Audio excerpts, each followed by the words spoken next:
everyone, welcome back to Juggling Gym. Today I'm going to show you 4 different variations of columns. So these are 4 different variations from my other tutorial on columns, so definitely go check that out first because these are going to be a little bit harder. There are a few other prereqs for these tricks, and it should be fairly obvious which ones you need to know, but if any of them aren't obvious, then I'll go point out which ones you should learn first. And stay tuned because at the end I'll show you a variation of columns that I made up. So these tricks are going to go from easiest to hardest, and the first one we're going to start off with is the box variation of columns. So basically, if you already know the box and you already know columns, it's not too hard to put it together. There's just a few things you need to practice first. The first thing to do is to practice doing columns with the sink throws being in the middle and the outside, and the off throw on the outside. So normally columns looks like this, and then you need to practice doing it like this. Make sure to do this on both sides. You can also practice throwing up, across, up, because that's basically the motion that you'll be doing in the final trick. You're going to start from this outside edge position, and then you're just going to start doing the box like that.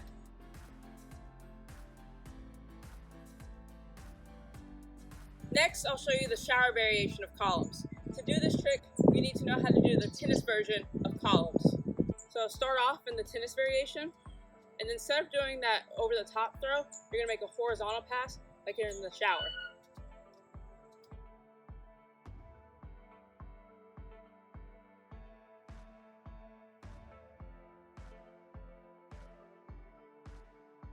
The next variation is high-low columns. They call it something slightly different on the Library of Juggling, but this is the name that made a little bit more sense to me because it's like the high-low shower, but with columns. So before learning this trick, you should already know how to do the high-low shower. Of course, the first step is just practicing the simultaneous throw.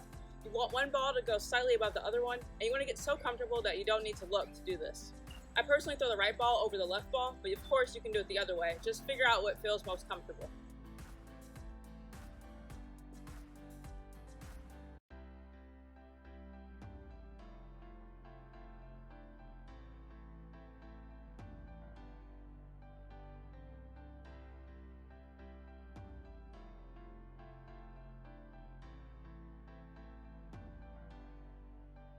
Now I'll show you how to do a variation of columns that I made up, and I call this the reverse rainbow cross. To do this trick, you need to know how to do the rainbow cross variation of columns. The main thing to practice is a simultaneous throw. I like to do it with my right hand over my left hand, but really it works either way. In the final trick, the hand that's on top will have 1 ball, and the hand that's on the bottom will have 2 balls.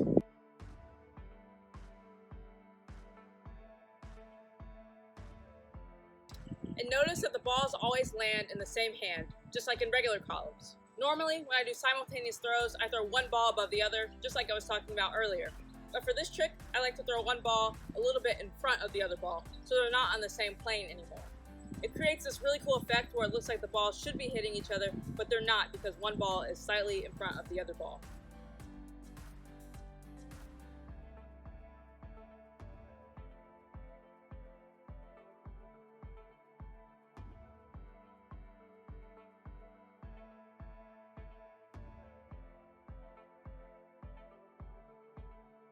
Thanks so much for watching to the end of the video. Make sure to like, comment, and subscribe. I will see you next week with another video. And if you didn't see my previous video, basically I'm going to be alternating between a longer video, like a tutorial, and then a shorter video where I'm like juggling something random or I'm just doing something weird while juggling, or both.